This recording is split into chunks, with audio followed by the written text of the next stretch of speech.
Clifton Butler was 39 years old and worked commercial electrical jobs across Columbus, Ohio.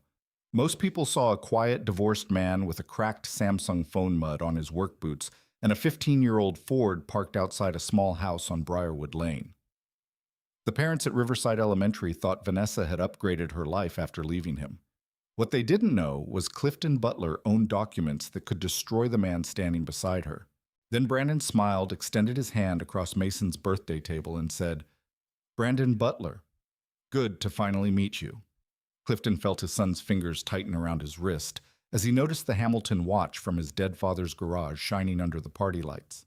If you're watching from somewhere outside the U.S., drop your country and local time in the comments. I always like seeing where these stories travel. And if stories about quiet people fighting back with patience instead of chaos are your kind of thing, subscribe now. Tomorrow's story gets even colder. The birthday party at Maplewood Family Center started at 2 in the afternoon, but Clifton Butler arrived at 12:43. That was normal for him. He parked his faded gray Ford F-150 beside the dumpster behind the building because the front spaces were already filling with SUVs and luxury crossovers from Upper Arlington and Dublin. He stepped out wearing worn brown work boots and a dark navy Carhartt jacket with a faded patch near the shoulder seam. Inside the truck sat Mason's birthday gift, a boxed Lionel train set Clifton had spent 3 weeks restoring in his garage after buying it used from a retired railroad worker in Newark. Most people would have bought a PlayStation. Clifton knew Mason still liked trains. That mattered more. The employee at the front desk recognized him immediately. "You're early again, Mr. Butler." Clifton gave a small nod. "Need extra time for the decorations." The employee smiled politely. "Wish more dads did that." Clifton carried in 2 plastic containers filled with balloons, paper plates, extension cords, and a homemade chocolate cake from Delaney's Bakery on High Street. Vanessa had ordered a custom cake from a downtown designer bakery that cost almost $400, but Clifton still brought the smaller one anyway, because Mason liked chocolate frosting more than fondant. The party room smelled like pizza grease and chlorine drifting from the indoor pool down the hallway. Clifton hung blue streamers himself, adjusted the folding chairs, tested the arcade tokens, lined up gift bags by height instead of color because Mason liked symmetry. Small things.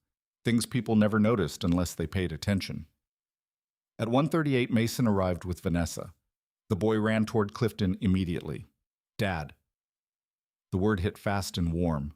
Clifton crouched down and caught him with both arms.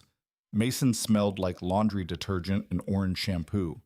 "You excited?" Mason nodded hard. "They got the basketball game working this time. Good." Then Vanessa entered behind him. Camel-colored coat, white heels, gold necklace, hair perfectly curled like she was walking into a real estate showing instead of a child's birthday party. Clifton stood slowly. Vanessa gave him the same smile she'd been using since the divorce. Tight, controlled, designed for witnesses. "You're early," she said. "You said 2 o'clock. You didn't have to do all this." Clifton looked at the decorations. "Mason likes it." Vanessa glanced around the room, almost irritated that it looked good. The silence between them had become practiced over the last 11 months. Short sentences, minimal eye contact, no wasted emotion. Mason tugged on Clifton's sleeve. "Can we test the basketball machine?" "In a minute." Vanessa checked her phone. "They'll be here soon." Clifton knew who she meant. He only nodded once. More parents started arriving around 1:50. Kids ran across the carpet carrying juice boxes and foam swords from the prize counter. A woman from Mason's school waved awkwardly at Clifton before immediately turning back toward Vanessa. Clifton noticed things like that now. People chose sides quietly after divorces. Not because they knew facts, because they preferred confidence. And Vanessa always looked confident. At exactly 2:14, the room changed. The noise dipped first, then heads turned toward the entrance. Brandon Pierce walked in beside Vanessa like he belonged there. Tall, sharp jawline, expensive charcoal suit with no tie, polished loafers that had probably never touched mud in their lives. He carried himself like a man performing success instead of living it. Clifton noticed the details immediately. The cufflinks were real silver but scratched near the hinges. The suit sleeves were tailored half an inch too short. The watch froze him. Hamilton. Silver face. Brown leather band. Tiny scratch near the number 4. His father's watch. For a second, Clifton forgot the sound of the party entirely. He remembered standing in his father's garage at 16 years old while the old man repaired an alternator under a hanging fluorescent light, the watch resting beside a coffee cup stained black around the rim. 3 years ago, Clifton had wrapped that same watch in cloth and stored it inside a cedar box in the garage workshop. After the divorce, Vanessa claimed several things had gone missing during the move. Clifton never pressed it. Until now. Brandon approached with the smooth confidence of a salesman entering a closing meeting. Vanessa looked almost pleased by the attention. Mason suddenly became quieter beside Clifton. That mattered more than the watch. Brandon extended his hand. "Brandon Butler," he said casually. "Good to finally meet you." Several conversations around the room stopped. Not completely, just enough. Clifton looked at the hand for 1 full second before shaking it. Firm grip, artificial smile. "Cologne too expensive for daytime." Clifton released his hand slowly. Pierce Clifton said calmly. Brandon blinked once. "Excuse me, your last name is Pierce." Vanessa stepped in quickly with a fake laugh. "Oh my God. Clifton, he's joking." A couple parents chuckled nervously. Brandon smiled wider. "Guess I walked into that one." But he did not correct himself again. That was intentional. Clifton saw Mason staring at the floor tiles. The boy's fingers tightened around the sleeve of Clifton's jacket. Clifton placed a hand gently on the back of Mason's neck. "You hungry, buddy?" Mason nodded immediately. "Pizza's here," Clifton said. "Simple, steady, no scene." That seemed to disappoint Brandon slightly. The party moved on, but the atmosphere never fully recovered. Cheese sub. Brandon acted like he had already replaced Clifton in the room. He handed out tokens, tossed basketballs with the kids, called Vanessa babe every 5 minutes loud enough for everyone nearby to hear. At one point, Clifton watched Brandon place a hand on Mason's shoulder during cake photos. Mason smiled for the camera, but his eyes moved toward Clifton first. Checking. Always checking. Clifton noticed another thing too. Brandon kept glancing around the room after introducing himself with the Butler name, watching reactions, measuring impact, like the name itself mattered to him, like he enjoyed wearing it. Halfway through the party, Vanessa walked over while Clifton refilled paper cups near the soda table. "You could try acting normal," she said quietly. "I am acting normal." "You're making people uncomfortable." Clifton stacked another cup. "Your boyfriend introduced himself using my last name." Vanessa crossed her arms. "You're really doing this at Mason's birthday?" No, Clifton said evenly. "He did." Vanessa leaned closer. "You need to let people move on." Clifton looked directly at her for the first time that afternoon. The calmness in his eyes unsettled her more than anger would have. Then Mason shouted from across the room, "Dad, come see this, not Brandon." "Dad!" Clifton walked away immediately. And behind him, Vanessa's smile disappeared for the first time all afternoon. Near the arcade machines, Mason held up a stack of prize tickets proudly. "I got 800. That's good. Can we get the train whistle thing later?" "Yeah." Mason hesitated, then quietly asked, "You okay?" The question landed harder than anything else that day. Clifton crouched beside him. "Why wouldn't I be?" Mason looked across the room toward Brandon, then back at Clifton. His voice dropped lower. "Nothing." Clifton watched his son's face carefully. Children did not suddenly become careful without reason. Across the room, Brandon laughed loudly beside Vanessa while wearing Clifton Butler's family watch under fluorescent party lights. And for the first time since the divorce, Clifton felt something colder than anger begin settling into place. Not emotion, decision. The party ended at 4:36. Clifton knew the exact time because he looked at the wall clock when Mason hugged him goodbye in the parking lot. Children measured time differently after divorce.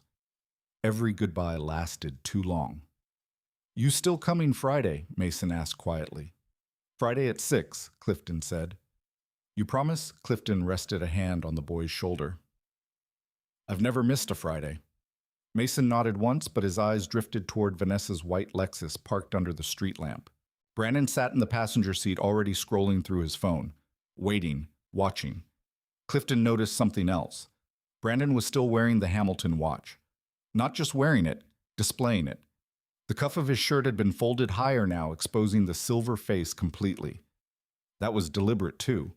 Vanessa called from beside the car. "Mason, come on." The boy hugged Clifton again before jogging away. Halfway there, he turned back, like he wanted to say something. But Brandon stepped out of the Lexus and opened the back door before Mason could speak. The moment disappeared. Clifton stood alone in the parking lot after they left. Cold March wind moved wrappers across the asphalt near his boots. Somewhere behind the building, an industrial HVAC unit hummed steadily into the evening. He stayed there another minute, not because of Vanessa, because of the watch. Then he drove home. Briarwood Lane sat on the older side of Columbus, where the houses were small, but the yards were still wide enough for children to play baseball. Clifton's home was a one-story brick ranch with faded shutters and a cracked driveway he kept meaning to replace. The porch light switched on automatically as he walked up. No one waiting inside. No music. No television. Just silence. Clifton preferred silence now. He carried Mason's leftover train decorations into the garage instead of the house. The garage smelled like cedar dust oil and cold concrete. Metal shelves lined the walls beside neatly labeled storage bins. Everything had a place. Unlike the final months of his marriage, Clifton set down the boxes and walked toward the wooden cabinet mounted beside his workbench. Slowly, he opened it.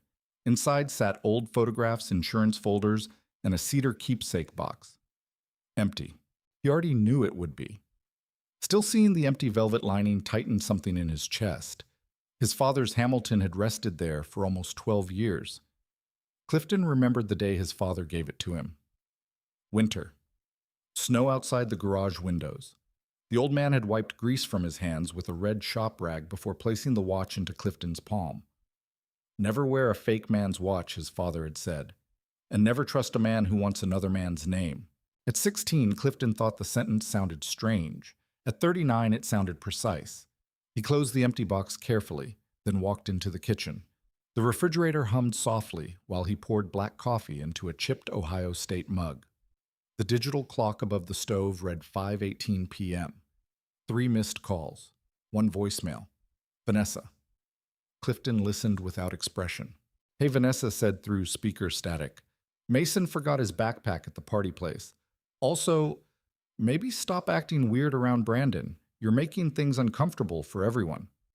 Click. No mention of the watch. Interesting. Clifton deleted the voicemail and opened his laptop at the kitchen table. The table still had a burn mark from 8 years ago when Mason knocked over a soldering iron during a school project. Vanessa had wanted to replace the table immediately. Clifton kept it, because accidents were part of living. He opened a folder labeled Divorce. Inside sat scanned bank statements, custody schedules, and court documents from the previous year. Order, timeline, records. Clifton had learned something during the divorce process. Emotion disappeared in courtrooms. Paper remained. He created a new folder. Brandon Pierce. Then uploaded the photo he had taken at the party. The watch gleamed clearly beneath fluorescent lights. Timestamp visible in the corner. Clifton zoomed in slowly. Same scratch near the number 4. Same leather crease near the buckle. No doubt. He leaned back in the chair. Outside rain began tapping softly against the kitchen window. Then another memory surfaced. 3 months after Vanessa moved out, Clifton noticed small things missing from the house. Nothing dramatic. An old camera lens, a silver lighter from his grandfather, 2 bottles of bourbon gifted by a client. Vanessa claimed movers probably misplaced them. Clifton never argued, because arguing with Vanessa near the end always became performance instead of conversation. But now another detail returned. One evening during the separation, he came home early from a hospital project downtown and found unfamiliar tire tracks in the driveway. Vanessa said her realtor friend had stopped by. Clifton never saw the friend. Now he wondered if Brandon Pierce had already been inside the house before the divorce paperwork was even finalized. The thought should have made him furious. Instead, it made him careful. There was a difference. At 6:02 p.m., his phone buzzed again. Text from Vanessa. Mason's school spring registration needs updated family info. We already handled most of it. Clifton stared at the message. Already handled. Another phrase designed to reduce his role quietly. He typed back, "What updates?" Three dots appeared immediately, then disappeared, then returned. Vanessa finally answered, "Emergency contacts, pickup permissions, stuff like that." Clifton read the message twice. "Pickup permissions." His jaw tightened slightly. During the marriage, Vanessa handled school paperwork because her schedule was more flexible.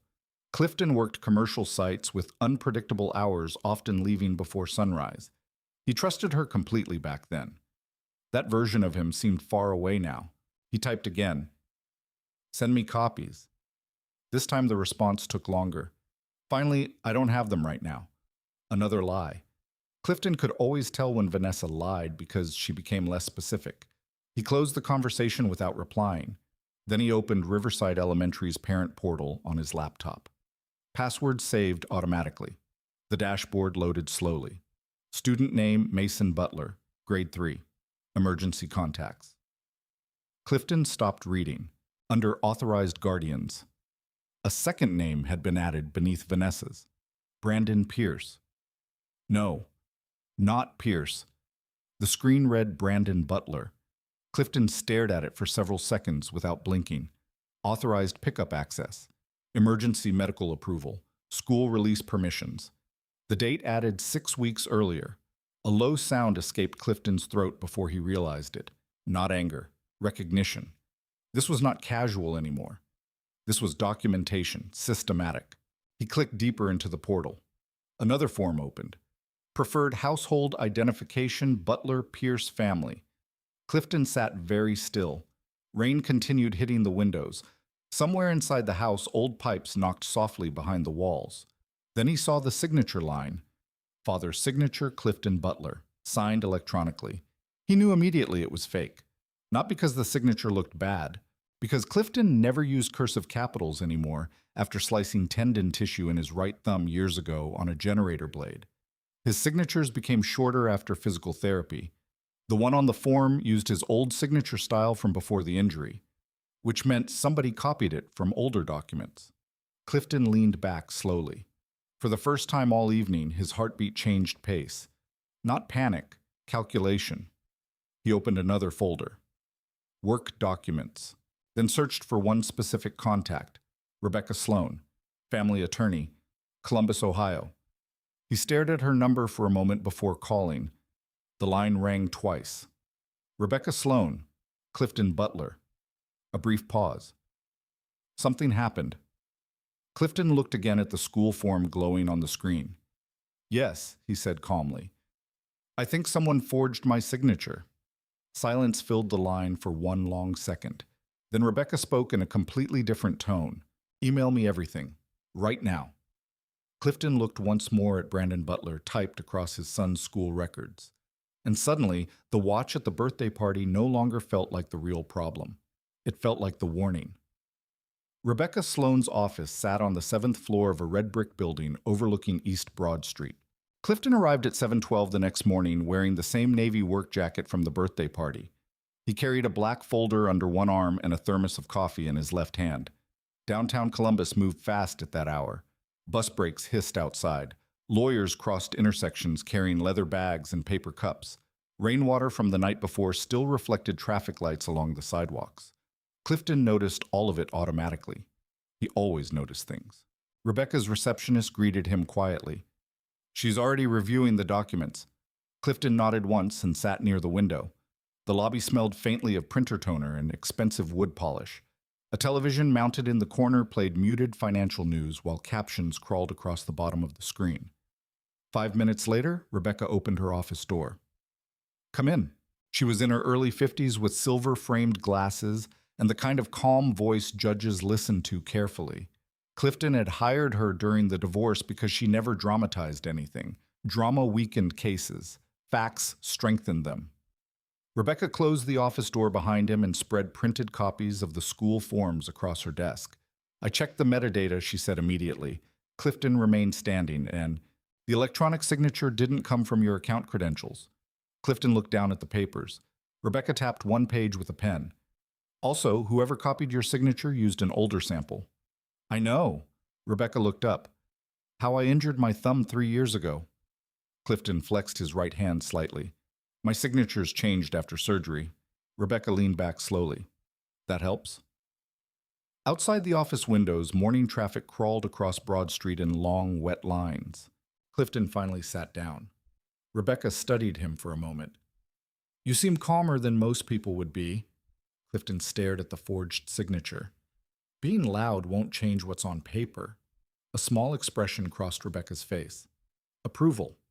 She slid another document across the desk. I contacted Riverside Elementary before you arrived.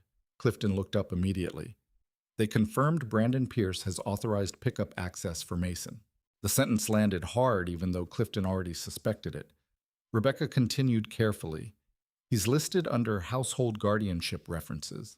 Clifton's jaw tightened slightly. Who approved it? That's where things become interesting. Rebecca turned the page. The records update request came from Vanessa's email account, but the school administrator noted they received follow-up phone calls from Brandon himself. Using Butler, Rebecca nodded once. Yes, silence settled across the office. Not empty silence. Working silence. The kind Clifton preferred. Rebecca folded her hands together. Clifton, I need you to answer something honestly. He waited. Did you authorize any parental role for Brandon Pierce? No. Did you ever verbally agree to shared guardian access? No. Did Vanessa ever discuss these changes with you? No. Rebecca wrote notes quickly. Then she asked the question Clifton already expected. Do you think your son is safe around him? Clifton answered immediately. Yes. Rebecca paused. That was not the response she expected. Clifton clarified. I think Mason is physically safe. Rebecca's pen stopped moving, but Clifton looked toward the rain-streaked windows. He's becoming careful. Rebecca remained silent. Clifton continued slowly. Mason checks reactions before he talks now. He changes words mid-sentence. He watches people's faces too much for an 8-year-old. Rebecca listened without interrupting. At the birthday party, Clifton said he looked nervous every time Brandon acted like his father. That concerns you? Yes. Rebecca tapped her pen lightly against the desk. Family courts care about patterns more than isolated incidents. If there's manipulation happening, we'll need documentation. Clifton slid his phone across the desk. Already started. Rebecca opened the gallery. Photos of the watch. Screenshots of the school portal. Text messages from Vanessa. Timestamps. Dates. Everything organized. Rebecca exhaled softly through her nose. You've been preparing. No, Clifton said calmly. I've been paying attention. That answer stayed in the room a second longer than expected. Then Rebecca stood and walked toward a filing cabinet. You know what hurts people in court? She asked while pulling folders free. Emotion. No, assumptions. She returned carrying a yellow legal pad. Right now we have forgery concerns, unauthorized guardian modification, and possible parental alienation indicators. Clifton noticed the wording immediately. Indicators, not accusations. Rebecca sat back down. We do this carefully, she said. No confrontations, no angry texts, no threats, no social media. I don't use social media. Good. Continue not using it. For the first time that morning, Clifton almost smiled. Almost. Rebecca pointed toward the school records again. The strongest thing you can do right now is remain stable while they become careless. Clifton understood that language perfectly. Construction sites work the same way. Weak structures collapsed faster under pressure. At 8:26, Clifton left Rebecca's office and drove directly to the Grant Medical Center expansion project downtown. The hospital addition rose 11 stories above concrete barriers and steel fencing.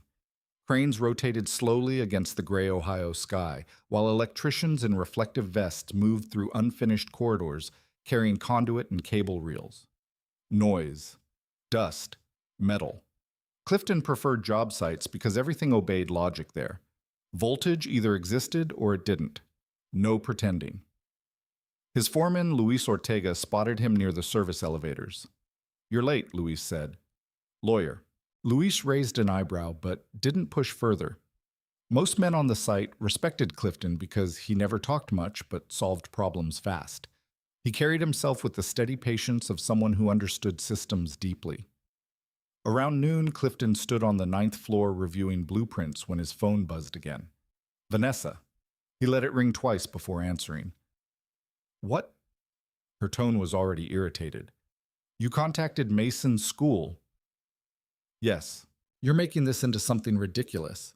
Clifton looked out through unfinished window frames toward the Columbus skyline. You forged my signature, Vanessa laughed once. Oh my God, that's illegal. You are so dramatic. Clifton said nothing. Vanessa continued talking quickly now. Brandon was only added for pickup emergencies. You work all the time, Clifton. Normal co-parents do this stuff. You used my name.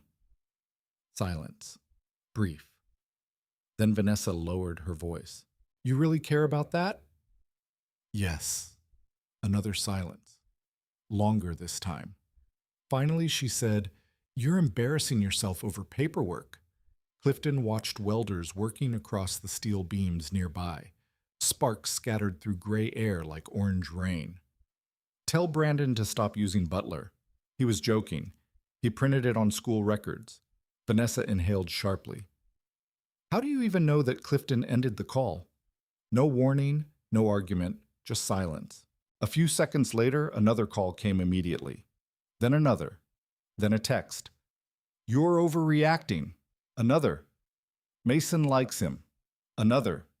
Stop turning everything into a fight. Clifton locked the phone screen and returned to work.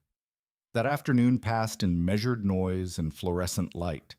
He installed control panels beside two younger electricians while rain hammered unfinished roofing above them. But part of his attention stayed elsewhere. Not on Vanessa, not even Brandon. On Mason. Careful children usually learned caution from unstable adults. At 5:41 p.m., Clifton climbed into his truck after work and noticed an email notification from Riverside Elementary. Subject line authorized contact confirmation. He opened it immediately. Dear Mr. Butler, following your concerns, we are currently reviewing recent modifications made to Mason Butler's student records. Temporary access permissions for Mr. Brandon Butler have been suspended pending verification. Brandon Butler. Even after correction requests, the school still used the name. Clifton stared at the screen for several seconds. Then another email arrived. From Rebecca Sloan. I pulled preliminary public records on Brandon Pierce. You need to see this before we proceed further. Attached were 6 PDF files. One file name stood out instantly. Cincinnati Civil Fraud Complaint 2021. Clifton sat motionless behind the steering wheel while rain slid slowly across the windshield. Then he opened the first file. Rain hammered the windshield while Clifton Butler sat motionless inside his truck outside the Grant Medical Center construction site. The parking lot had mostly emptied by then. Only a few contractor vans remained beneath the yellow glow of overhead lights. On the passenger seat beside him sat cold coffee and 6 PDF files containing Brandon Pierce's history. Clifton opened the first document carefully. Cincinnati Civil Court. Fraudulent representation. Pending settlement. The complaint described a man named Brandon Pierce presenting himself as a business development partner for a logistics company he never officially worked for. According to the filing, he used relationship social access and implied authority to secure meetings with investors. The pattern mattered more than the details. Brandon attached himself to existing structures. He never built his own. Clifton continued reading. Another file. A woman in Dayton claimed Brandon moved into her home after a 6-month relationship, then opened credit accounts using shared mailing access. No criminal conviction, civil dispute only. Another complaint, Louisville. Misrepresentation involving real estate networking events. Different city, same rhythm, charm, access, borrowed status. Clifton closed the files slowly. Then Rebecca called. You read them? Yes. What's your first impression? Clifton watched rainwater slide across the hood of his truck. He uses people's trust as infrastructure. Silence. Rebecca seemed to consider the wording. That's actually accurate, she said. Most scammers steal money directly. Brandon appears to steal legitimacy first. Clifton thought about the birthday party again. The watch, the name, the school paperwork. Not random behavior. Branding. Rebecca continued. I also found something else. Clifton waited. He's used different variations of his identity before. Brandon Pierce, Brandon Hale, Brandon P. Mercer once in Kentucky. And Butler. Yes. Clifton's grip tightened slightly around the phone. Rebecca lowered her voice. Clifton listened carefully. Men like this survive because people react emotionally. They create confusion. If you go after him aggressively right now, he'll reposition himself as the victim. I know. You need evidence before confrontation. I know. Rebecca paused. You already started collecting records, didn't you? Clifton looked toward the stack of printed bank statements resting inside his black folder. Yes. Good, she said quietly. Keep going. The call ended 2 minutes later. Clifton drove home through wet Columbus streets while traffic lights reflected red and gold across the windshield. Downtown slowly gave way to older neighborhoods, closed diners, and dark residential blocks. By the time he pulled into Briarwood Lane, the rain had become mist. Inside the house, Clifton changed into gray sweatpants and a faded thermal shirt before sitting at the kitchen table again. This time he brought more than coffee. He brought records. For almost a year after the divorce, Clifton had continued using one shared financial transition account Rebecca advised them to keep temporarily active for Mason-related expenses. School supplies, medical copays, field trips. Nothing complicated. At least that was the intention. Clifton opened online statements from the last 4 months. At first, the charges looked ordinary. Target, Kroger, Children's Pharmacy. Then patterns emerged. The Hilton at Easton twice in 1 month. A black Escalade rental from Cincinnati. Dinner charges at Mitchell's Ocean Club averaging $400 each. None of those expenses involved Mason. Clifton checked timestamps. Most occurred during Vanessa's custody days. He leaned back slowly. Vanessa had always loved appearances. Not luxury, exactly. Presentation. Looking successful mattered to her almost as much as being successful. During the marriage, she once spent $3,000 redecorating their living room before hosting coworkers she secretly disliked. Clifton remembered carrying furniture alone while Vanessa adjusted decorative candles that nobody would notice. Back then, he thought they simply valued different things. Now he wondered how long Brandon had been feeding that insecurity. At 9:17 p.m., Clifton created another folder. Financial records. Then another. Mason.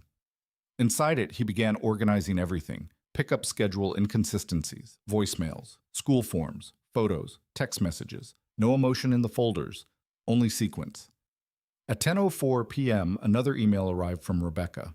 I want you to meet someone tomorrow. Harold Gaines, retired Columbus PD, licensed PI now. He specializes in financial tracing and custody-related investigations. Clifton stared at the message briefly before replying with one word. Okay. The next afternoon, Clifton met Harold Gaines at Buckeye Diner near Route 33.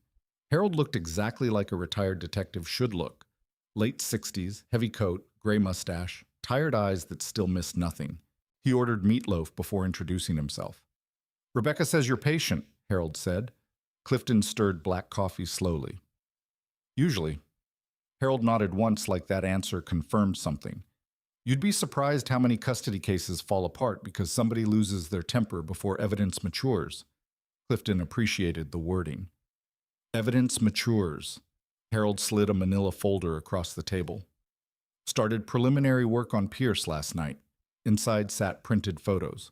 Brandon exiting expensive restaurants. Brandon beside different women. Brandon at networking events. Always dressed well. Always attached to someone else's environment. Harold tapped one image. This one matters. The photo showed Brandon entering a private business mixer in Cincinnati wearing a guest badge under another man's company name. He wasn't invited, Clifton asked. Nope. How'd he get in? Harold smiled faintly. Same way guys like him get into everything. Confidence. Clifton looked closer. Another detail emerged. Brandon's watch in the photo wasn't expensive at all. Fake Rolex, poor replica. Interesting. Harold continued eating while talking calmly. Pierce studies social structures, learns who has access, then mirrors whatever image opens doors. Clifton thought about Brandon introducing himself as Butler at the birthday party. Not impulsive. Calculated. Harold wiped his mouth with a napkin. You know what concerns me most? Clifton looked up. He moved toward your son unusually fast. That sentence settled heavily between them. Harold leaned forward slightly. Most relationship scammers focus on money first. Pierce focused on identity integration. Clifton remained silent. School records, family labels, public introductions. Harold shook his head once. That's accelerated behavior. The waitress refilled their coffee. Neither man touched it immediately. Finally, Clifton asked, Can you prove he accessed my house before the divorce? Harold considered the question carefully. Maybe. That's enough. Harold studied him for a second. You're calmer than I expected. Clifton looked out the diner window toward passing traffic. Mason is watching everything right now. Harold nodded slowly. Good answer. After lunch, Clifton drove directly to Riverside Elementary for Mason's spring music assembly. Children in oversized choir uniforms filled the cafeteria stage beneath fluorescent lights and paper shamrocks taped to walls. Parents crowded folding chairs holding phones in the air. Vanessa arrived 10 minutes late, Brandon beside her. Again. This time Brandon wore a navy quarter-zip sweater and jeans designed to look casual but expensive. And again, the Hamilton watch. Clifton noticed something else now. Brandon touched the watch often in public, adjusted the cuff around it, displayed it unconsciously, like he understood its symbolic value without fully understanding why. Vanessa spotted Clifton near the back row. Her smile tightened immediately. Brandon walked over first. Cliff, he said casually, as if they were friends now. Good turnout tonight. Clifton looked directly at the watch. Take that off. Brandon blinked once, then smiled slowly. What? The watch. Vanessa stepped closer instantly. Oh my God, not this again. Brandon laughed softly. Vanessa told me it was old junk from storage. Clifton's face never changed. It belonged to my father. Something shifted briefly in Brandon's expression. Not guilt. Calculation. Then the smile returned. Well, Brandon said lightly, guess it's staying in the family. Clifton stared at him for one long second. Not angry, not emotional, just memorizing him. Then Mason walked onto the cafeteria stage carrying a small recorder flute in shaky hands. And Clifton immediately stepped away from Brandon without another word, because the boy on that stage mattered more than the man below it. But while applause filled the cafeteria 20 minutes later, Clifton noticed Mason searching the audience repeatedly. Not for Vanessa. For him. Checking whether his father was still there. And Clifton realized something cold and precise at the same time. Mason no longer trusted stability to remain automatically. Someone had taught him that adults could be replaced. Friday evenings belonged to Clifton. The custody schedule said 6 o'clock sharp every Friday through Monday morning. Clifton never arrived late. Not once. At 5:41 p.m., his Ford pulled into Vanessa's subdivision near New Albany under pale spring sunlight. Large houses lined the streets with identical stone mailboxes and freshly mulched flower beds that looked professionally arranged. Vanessa loved places where everything appeared expensive from a distance. Clifton parked along the curb and checked the dashboard clock automatically. 5:43. Too early to knock. He stayed inside the truck with the engine off and watched neighborhood sprinklers rotate across green lawns while children rode bikes through cul-de-sacs. At exactly 5:58, the front door opened. Mason stepped outside first, carrying a backpack nearly half his size. Then Brandon appeared behind him. No Vanessa. Interesting. Brandon leaned casually against the doorframe wearing gray joggers and a fitted black hoodie. Comfortable. Domestic. Like he already belonged in the house. Clifton stepped out of the truck. Mason smiled immediately when he saw him, but the smile faded fast when Brandon placed a hand on the boy's shoulder. Hey, buddy. Brandon said loudly enough for Clifton to hear, Remember what we talked about? Mason nodded quickly, too quickly. Clifton noticed it immediately. Brandon walked down the driveway smiling like they were neighbors. You're early. It's 6, Brandon chuckled. Right. Guess you electricians run on military time. Clifton ignored the comment. Where's Vanessa still getting ready? Clifton looked toward the house. All right. Mason shifted his backpack straps nervously. Something was wrong. Not dramatic, not visible to strangers, but Clifton knew his son's patterns better than anyone alive. The boy avoided eye contact when anxious, tugged at his sleeves when pressured, became overly polite when afraid of disappointing someone. All three signs appeared within 10 seconds. Brandon crouched beside Mason. You tell your dad about the school thing yet? Mason froze. A tiny movement, almost invisible. Clifton saw it anyway. What school thing? He asked calmly. Brandon smiled without looking at him. Mason got selected for the student family breakfast next month. Mason stared at the driveway concrete. That's good, Clifton said. Yeah, Brandon replied smoothly. Kids bring their parents. Should be fun. Then he finally looked at Clifton directly. We already RSVP'd. Clifton understood the message beneath the sentence. We. Again. Mason spoke quietly. I didn't know if you'd be working. Clifton looked at him carefully. I can take off work. Mason opened his mouth slightly. Relief. Immediate. Before he could answer, Brandon stood again. Well, he said lightly, we'll figure it out. Not your choice. Not your place. That was the real sentence. Vanessa finally appeared at the doorway carrying car keys and sunglasses. Hey, she said quickly. Mason forgot his allergy meds last weekend, so they're in the side pocket this time. Clifton nodded once. Vanessa barely looked at him now during exchanges, like direct eye contact required emotional honesty she no longer wanted. Mason climbed into the truck quietly. Brandon rested his arm against the open passenger window before Clifton could close it. Take care, little man, he said. Then, smiling at Clifton. See you around, Mr. Butler. Clifton drove away without answering. The silence inside the truck lasted nearly 10 minutes. Not uncomfortable. Careful. Columbus traffic crawled westbound while evening sunlight flashed through intersections and storefront windows. Finally, Clifton asked, You hungry? Mason nodded. Buckeye Diner, another nod. That answer was automatic now. The diner sat beside an old gas station outside Grove City. Red vinyl booths, chrome trim, pie display near the register. Safe place, familiar place. The waitress already knew their order. Cheeseburger for Mason, turkey melt for Clifton, extra fries to share. Mason usually talked non-stop there. Tonight he barely touched his drink. Clifton waited. Pressure closed children. Patience opened them. Halfway through the meal, Mason finally spoke. Brandon says you don't like him because he makes more money. Clifton kept his expression neutral. Did he say that exactly? Mason shrugged. Sort of. Clifton cut his sandwich carefully. What do you think? Mason looked confused by the question.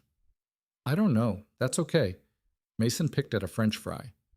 He says stuff differently than you. How? The boy hesitated. Then quietly. He says, Dads should look successful. The sentence sat between them heavily. Clifton noticed Mason watching his reaction closely afterward, waiting, testing safety. Clifton took a sip of coffee before answering. Do you think I look unsuccessful? Mason answered immediately. No. Fast, certain, honest, good. Clifton nodded once. That's all that matters. Mason relaxed slightly. Then another question slipped out. Why doesn't Mom like the truck anymore? Clifton looked through the diner window toward the old Ford parked beneath fading sunlight. She used to. What happened? Clifton considered the answer carefully. Children remembered honesty longer than comfort. Sometimes adults start confusing expensive things with important things. Mason frowned slightly. But they're not the same. No. The boy thought about that quietly. Then he reached into his backpack. I forgot. He pulled out a folded piece of lined notebook paper, wrinkled, partially crumpled, written in blue marker. Found this in my lunchbox yesterday. Clifton unfolded it slowly. The handwriting belonged to an adult. Don't confuse people at school. Use the right names. Families need consistency. No signature. But Clifton recognized manipulation immediately. Soft language, hidden pressure, adult agenda disguised as guidance. His jaw tightened slightly. Mason, he said calmly, Who gave you this? The boy looked down at the table. I don't know. Not true. But frightened children often protected adults automatically. Clifton folded the paper carefully and placed it inside his jacket pocket. You don't have to answer right now. Mason looked relieved immediately. That hurt more than the note itself. Later that night, back at Briarwood Lane, Mason sat cross-legged on the living room floor, rebuilding the Lionel train tracks from his birthday gift. Clifton watched from the kitchen while washing dishes. The boy looked calmer already, safer. At 8:47 p.m., Mason suddenly asked without looking up, "Can people have two dads?" Clifton dried his hands slowly before answering. "People can care about you in different ways." Mason adjusted a train car nervously. But only one real dad. Clifton walked over and sat beside him on the floor. He kept his voice level. "You don't ever have to replace me to make someone else happy." Mason's eyes lifted immediately. Fear. There it was, small, hidden, but unmistakable. "Did somebody tell you that—" The boy looked away too fast. Clifton already had his answer. Silence filled the room, except for the low electric hum of the train set transformer. Finally, Mason whispered, "Brandon says things would feel more normal if everybody had the same last name." Every muscle in Clifton's body went still. Not outwardly. Inside. Because now the pattern had shape, not casual comments, not harmless jokes. Systematic replacement. Identity pressure aimed directly at an 8-year-old child. Clifton kept his breathing steady. "What do you think about that?" Mason's voice became very small. "I don't want you to be mad." Clifton looked at his son carefully, then understood something painful and precise at the same time. Mason no longer worried about losing affection. He worried about managing adult emotions for survival. That was not normal childhood behavior. That was adaptation. Clifton reached over and switched on the small train engine. The Lionel locomotive began circling the tracks with a low mechanical hum. Steady, predictable, safe. "You know what your last name means?" Clifton asked quietly. Mason shook his head. "It means you belong somewhere already." The boy stared at the moving train for several seconds. Then, very softly, "Okay." At 10:13 p.m., after Mason fell asleep in the spare bedroom, Clifton sat alone at the kitchen table again. He removed the folded note from his jacket pocket, placed it beside the school records, beside the financial statements, beside the photos of Brandon wearing the Hamilton watch. The pile was growing now, patterns becoming structure. Then Clifton opened his laptop and emailed scanned copies of the note directly to Rebecca Sloan. 1 minute later, his phone buzzed. Rebecca had replied immediately. "We need to move faster now." Before Brandon Pierce entered their lives, Vanessa Butler used to apologize for buying expensive candles. Clifton remembered that clearly. The first apartment they shared sat above a hardware store near German Village. Thin walls, bad heating, pipes that rattled every winter night. Vanessa worked weekend shifts at a boutique clothing store while Clifton pulled apprentice hours with a commercial electrical contractor. They were broke then, but they laughed more. Back when Clifton still believed exhaustion and loyalty naturally built permanence. He understood later that some people confuse stability with stagnation once comfort arrives too slowly. The memory came back Monday morning while Clifton stood alone on the 9th floor of the Grant Medical Center expansion site, watching rain clouds move over downtown Columbus. Electricians worked around him pulling feeder cable through steel conduit while nail guns echoed from lower floors. Noise helped him think. Rebecca had scheduled an emergency custody strategy meeting for Wednesday afternoon. Harold Gaines was still tracing Brandon's financial activity. The school had temporarily suspended Brandon's pickup authorization pending review. But none of those things answered the question Clifton kept returning to. When exactly had Vanessa started wanting replacement instead of partnership? At 10:22 a.m., his phone buzzed. Vanessa. Clifton answered without greeting. "You emailed my lawyer," she asked immediately. "Rebecca contacted yours. You're escalating this." Clifton tightened a conduit clamp carefully before responding. "You added another man to school records under my name." Vanessa exhaled sharply. "You're obsessed with the name thing." No, Clifton said calmly. "Brandon is." Silence. Then Vanessa lowered her voice. "You know what your problem is?" Clifton waited. You always make everything feel heavy. Around him, machinery roared across unfinished concrete. Clifton listened quietly while Vanessa continued. You never cared about appearances.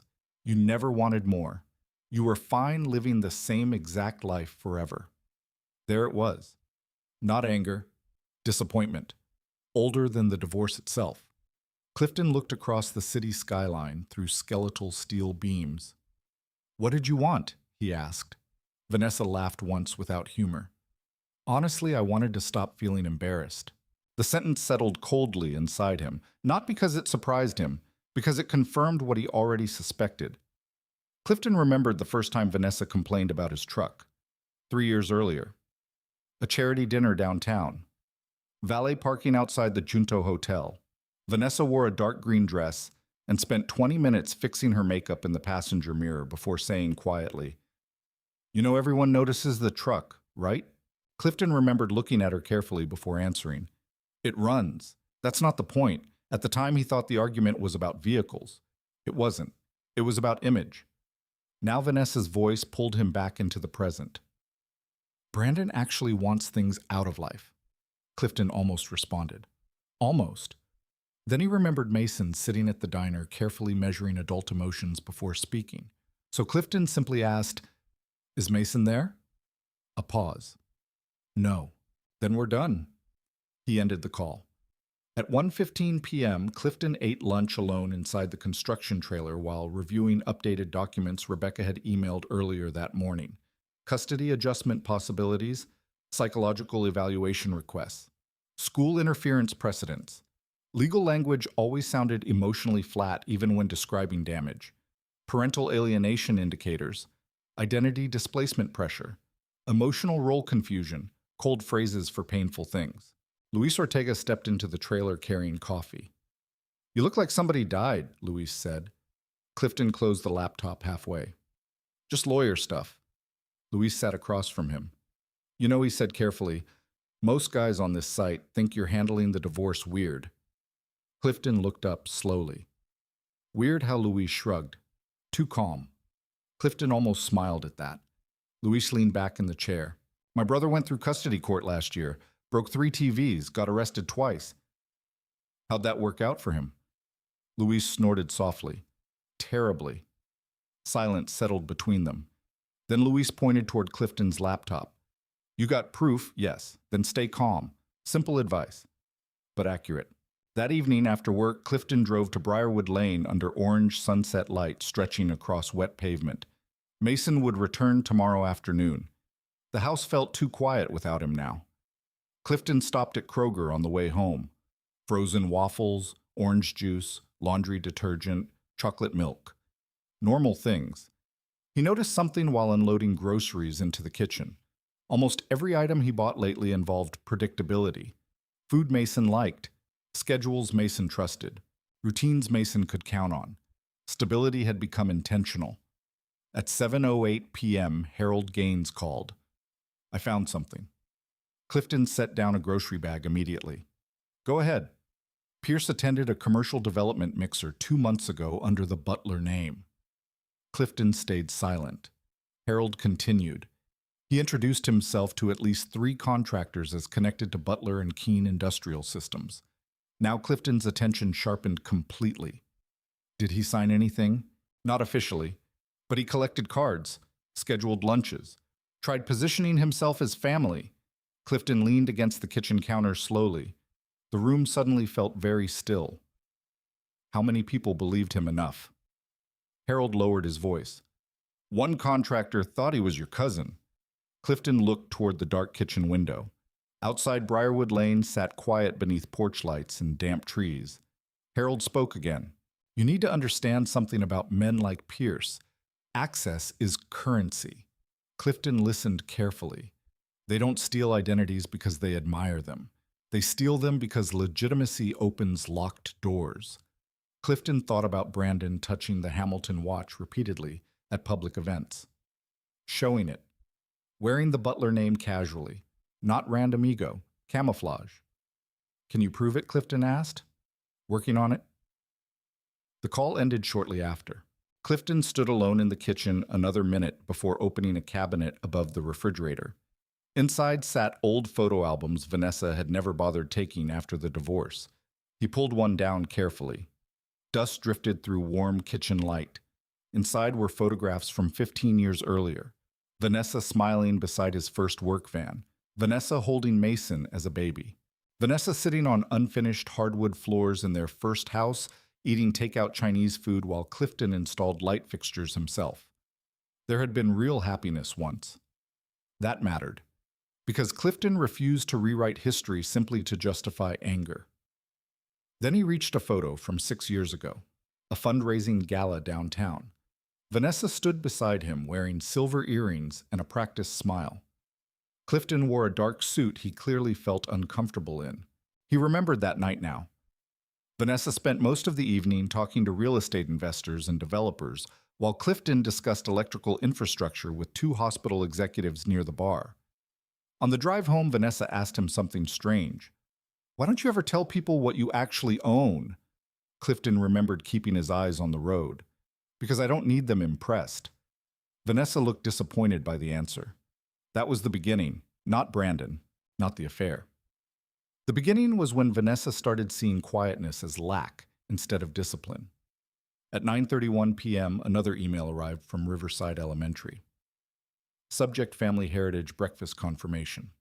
Clifton opened it. Dear parents and guardians, we look forward to welcoming students and family representatives next Thursday. Attached beneath the email sat attendance confirmations. Student Mason Butler. Attending Vanessa Butler. Brandon Butler. Clifton stared at the screen for several seconds. Not Pierce. Again. Butler. He checked the timestamp, submitted 12 minutes earlier. Then his phone buzzed.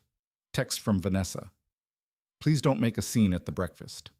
Clifton read the sentence twice. Interesting.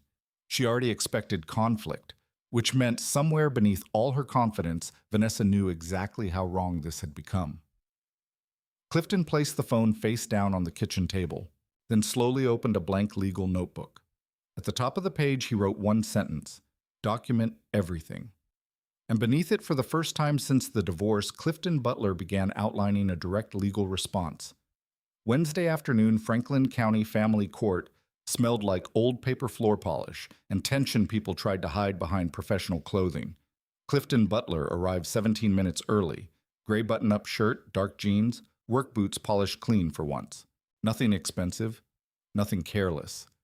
He carried a black portfolio under one arm, while Rebecca Sloan walked beside him through the courthouse hallway, reviewing notes in a low voice. You are not here to punish Vanessa, she reminded him. I know. You are not here to attack Brandon personally. I know. You are here to establish a pattern of interference affecting your son. Clifton nodded once. That distinction mattered. Courtrooms rewarded restraint the same way construction sites rewarded precision. One wrong emotional move could collapse an otherwise solid structure. Rebecca pushed open the conference room door beside courtroom C. Inside sat stacked legal files, fluorescent lights, and 2 empty chairs near the far wall. Vanessa arrived 4 minutes later wearing a cream-colored blazer and oversized sunglasses despite being indoors. Brandon walked behind her carrying coffee, still confident, still smooth, and still wearing the Hamilton watch. Clifton noticed Brandon's expression change slightly when he saw Rebecca already setting documents across the table. Not fear, awareness. He understood now that this situation had become legal instead of emotional. Vanessa spoke first. This is insane. Rebecca didn't even look up. Good afternoon to you too. Vanessa dropped into a chair. You're filing emergency motions over school paperwork. Rebecca calmly organized another stack. We're filing over forged signatures, unauthorized identity usage, and behavioral concerns involving a minor child. Brandon smirked faintly. Behavioral concerns. Rebecca finally looked at him. Yes. Yours. The room became still. Clifton remained silent. That bothered Brandon more than arguing would have. Men like Brandon expected reaction because reaction created openings. Silence created walls. Vanessa crossed her arms tightly. Mason likes Brandon. Rebecca nodded once. That isn't the issue. You're trying to make it the issue. No, Rebecca replied evenly. The issue is your son being pressured into identity confusion while another adult inserts himself into legal and educational systems under the Butler name. Brandon leaned back casually. You're making this sound criminal. Rebecca slid a printed document across the table. It becomes criminal when signatures are forged. For the first time, Brandon's smile weakened slightly. Vanessa immediately stepped in. I handled those forms. Rebecca turned toward her slowly. Did Clifton authorize you to sign on his behalf? Vanessa hesitated. Only half a second. But Clifton saw it. Rebecca saw it too. That's what I thought, Rebecca said quietly. Vanessa's jaw tightened. You people are unbelievable. Brandon leaned forward, now changing tactics. Look, he said smoothly. Mason spends time with me. Emergencies happen. We were just trying to create consistency. Consistency. Same word from the note in Mason's lunchbox. Rebecca opened another folder. Consistency does not require identity replacement. Clifton watched Brandon carefully then. Not emotionally, structurally. The man mirrored tones automatically, adjusted posture depending on pressure, smiled when challenged, relaxed when attention drifted. Adaptive behavior. Not genuine confidence. Rebecca continued. We also have concerns regarding your use of the Butler surname in external environments. Brandon gave a soft laugh. Oh, come on. Rebecca slid forward printed screenshots Harold Gaines collected from networking events. Business registrations, guest badges, digital contact forms. Brandon Butler. Brandon's expression changed again. Smaller this time, but real. Vanessa turned toward him sharply. What is this? Networking stuff. Brandon answered immediately. You used his name. It's not a big deal, Rebecca interrupted calmly. It becomes a very big deal if financial or contractual representation is implied. Clifton still said nothing. That silence slowly shifted the room's gravity toward him. Because while Vanessa and Brandon reacted emotionally, Clifton appeared controlled, prepared, grounded. Rebecca opened the final folder. Mr. Butler is requesting temporary emergency review regarding parental interference and psychological pressure placed on the child. Vanessa stared at Clifton like she suddenly no longer recognized him. You're actually doing this? Clifton finally spoke. Yes. Only one word, but steady enough to end performance. Vanessa leaned forward. You know what this looks like. Revenge? No, Clifton replied calmly.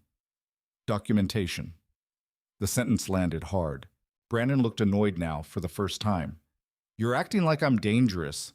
Clifton met his eyes directly. I think you use whatever gives you access. Silence. Real silence this time. Even Rebecca paused slightly. Brandon smiled again, but thinner now. You don't know me, Clifton answered immediately.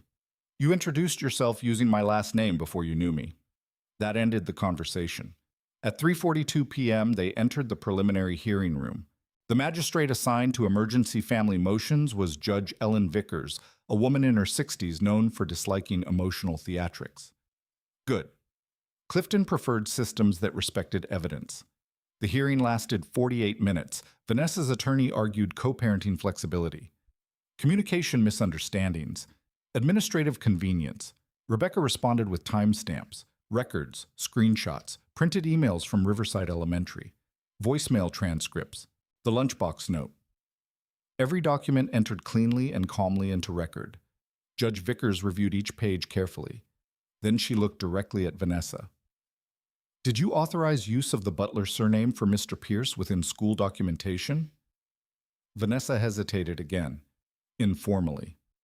That is not what I asked. Vanessa shifted in her seat. No. The judge nodded once, then toward Brandon. Mr. Pierce, did you represent yourself socially or professionally using the Butler surname? Brandon smiled politely. It was never meant deceptively. Answer the question. Another pause. Yes. Judge Vickers removed her glasses slowly.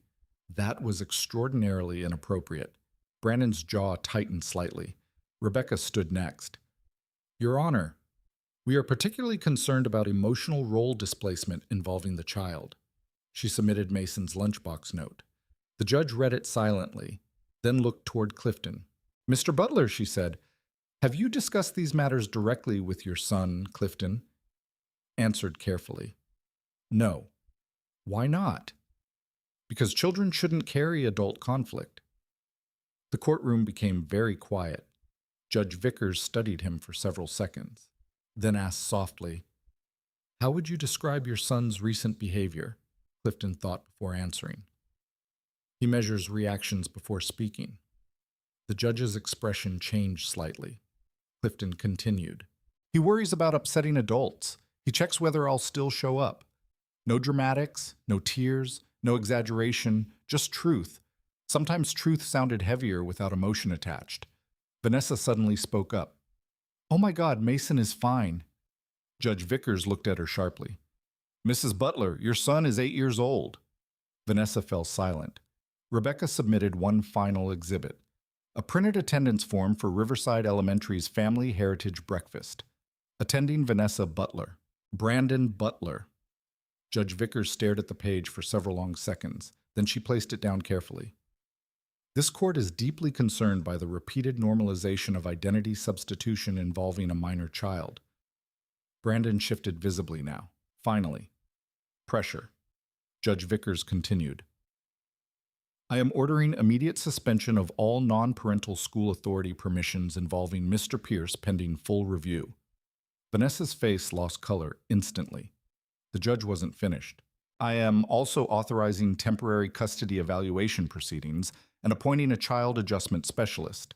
Rebecca remained expressionless beside Clifton, but Clifton noticed the tiny movement of satisfaction in her pen hand. Controlled victory. Best kind. As everyone began gathering documents after the hearing, Brandon stepped toward Clifton near the courtroom exit. Lower voice now. Less charm. You really think this changes anything? Clifton looked at him calmly. It already did. Brandon smirked faintly. You can't stop people from moving on. Clifton glanced briefly at the Hamilton watch beneath Brandon's sleeve, then back into his eyes. No, he said quietly. But I can stop people from pretending to be me. And for the first time since this started, Brandon Pierce had no immediate response ready. 3 days after the emergency hearing, Brandon Pierce stopped smiling in public. Clifton noticed that first, not because Brandon disappeared, because he became careful. At Mason's Saturday baseball practice in Dublin, Brandon stayed near the parking lot instead of walking directly onto the field. He wore sunglasses despite cloudy weather and spent more time checking his phone than performing confidence for nearby parents. People acted differently once systems started watching them. Clifton sat alone on the aluminum bleachers with a black coffee in one hand, while Mason practiced ground balls under cold spring wind. The other fathers nearby talked about mortgage rates, Cavaliers playoffs, and summer vacation plans. Nobody approached Clifton much anymore. That suited him. He preferred observation over conversation. Halfway through practice, his phone buzzed. Rebecca Sloan. You free afternoon? She asked immediately. Yes. I want you downtown. We found something important. Clifton watched Mason throw a clean line drive toward first base. How important? Rebecca paused briefly. Important enough that Brandon Pierce may have crossed from family court problems into business fraud. Clifton's expression never changed, but something inside him aligned sharply into place. At 1:14 p.m., Clifton parked outside Butler and Keene Industrial Systems for the first time in nearly 6 weeks. The building sat west of downtown Columbus, inside a renovated industrial corridor near the rail yards. Dark steel exterior, frosted glass panels, no flashy signage. Quiet success. Exactly how Clifton preferred it. Most people outside the company assumed Clifton Butler worked as a senior field electrician for Butler and Keene. That assumption existed because Clifton allowed it. He owned 40% of the company. But he still visited job sites, personally, still wore work boots, still drove the old Ford instead of the black Escalade sitting unused in the company garage. His father taught him early that men who needed visible status usually lacked invisible stability. Inside the building, employees greeted Clifton casually. Afternoon, Cliff. Back from the hospital project, Louise said you fixed the 9th floor feed issue. Nobody treated him like ownership. Again, intentional. Rebecca waited upstairs inside a conference room overlooking the warehouse floor. Harold Gaines stood beside her holding a folder thick enough to bend slightly at the edges. Harold spoke first. Pierce used your name in 2 business environments we can prove. He slid photographs across the table. Networking events, private contractor mixers, a charity infrastructure fundraiser at Le Méridien Columbus. In every image, Brandon wore tailored clothing, expensive watches, and controlled body language. And in 3 separate guest logs, the same name appeared, Brandon Butler. Rebecca opened another folder. This is where it gets worse. She handed Clifton printed emails obtained from a subcontractor cooperating with Harold's investigation. One message read, "Looking forward to discussing potential Butler and Keene expansion opportunities with your family division," sent directly to Brandon. Clifton read the sentence twice. Not anger. Assessment. He implied authority. Clifton said calmly. Yes, Rebecca answered. Repeatedly. Harold sat across from him. One subcontractor believed Brandon was positioned to inherit operational leadership from you. Clifton almost laughed at that. Almost. Instead, he asked, "Did Brandon ask for money?" Not directly, Harold replied. He requested introductions first. That matched the pattern perfectly. Access before extraction. Rebecca folded her hands together. Clifton, you need to understand how dangerous this could have become. He looked up. If Pierce established business credibility through your surname, he could eventually negotiate under implied authority. Fraud. Yes. Silence settled across the conference room. Below them, forklifts moved equipment through the warehouse with steady hydraulic hums. Clifton looked through the glass wall toward the operations floor. Men working, systems functioning, real infrastructure built over 14 years. And Brandon Pierce had tried entering it like a man slipping into someone else's house through an unlocked side door. Rebecca studied Clifton carefully. You never told Vanessa you owned this much of the company, no? Why, Clifton leaned back slowly. Because I watched my father destroy himself trying to look successful. The room stayed quiet. Harold nodded once like he understood immediately. Clifton continued. My father doubled mortgages to impress people who never cared about him. Bigger truck, bigger boat, bigger debt. He looked down briefly at the table. When everything collapsed, nobody stayed. Rebecca listened without interrupting. So when Butler and Keene started making real money, Clifton said, I decided I'd rather look average than become dependent on attention. Rebecca glanced around the conference room. You're sitting on a company worth over $80 million. Clifton shrugged slightly. The truck still runs. Harold laughed softly under his breath. Then Rebecca became serious again. There's another issue. She slid forward a business card sealed inside a clear evidence sleeve. Brandon Butler, Strategic Development. Butler and Keene Industrial Systems. Clifton stared at it without speaking. Professional print quality, company logo copied accurately. Direct phone number beneath the fake title. Harold tapped the plastic sleeve lightly. One of your subcontractors received this 2 weeks ago. Clifton's eyes hardened almost invisibly. Not emotional, focused. He printed cards. Yes. Rebecca exhaled slowly. We can pursue civil action immediately if needed. Clifton looked again at the card, then at the copied company logo, then finally at the fake title. Strategic Development. The arrogance of it almost impressed him. Not because Brandon thought he could become Clifton, because he thought appearances alone could replace substance. At 3:42 p.m., Clifton walked alone through the Butler and Keene warehouse floor after Rebecca and Harold left. Industrial cable drums lined concrete aisles beside stacked electrical panels, waiting for shipment to hospital projects in Cincinnati and Pittsburgh. Real work. Real systems. Built slowly, painfully. Clifton stopped near an old framed photograph mounted beside the loading dock office. The original Butler and Keene crew. 12 men standing beside a rented utility van 14 years earlier, including Clifton. Younger, thinner, holding blueprints instead of ownership shares. Back then, Vanessa used to tell people Clifton worked too much. Maybe he did, but everything in that warehouse existed because he stayed consistent while other men chased appearance first. His phone buzzed. Vanessa. Clifton answered after the second ring. What? Her voice sounded tighter now. Why are people asking Brandon questions? Clifton remained calm. Because he used my company name. He was networking. He impersonated affiliation. Vanessa sighed sharply. You're making this bigger than it is. No, Clifton said quietly. He did. Silence. Then Vanessa spoke more carefully. You never even told me how much Butler and Keene was worth. Interesting. Not denial. Value. That was what grabbed her attention now.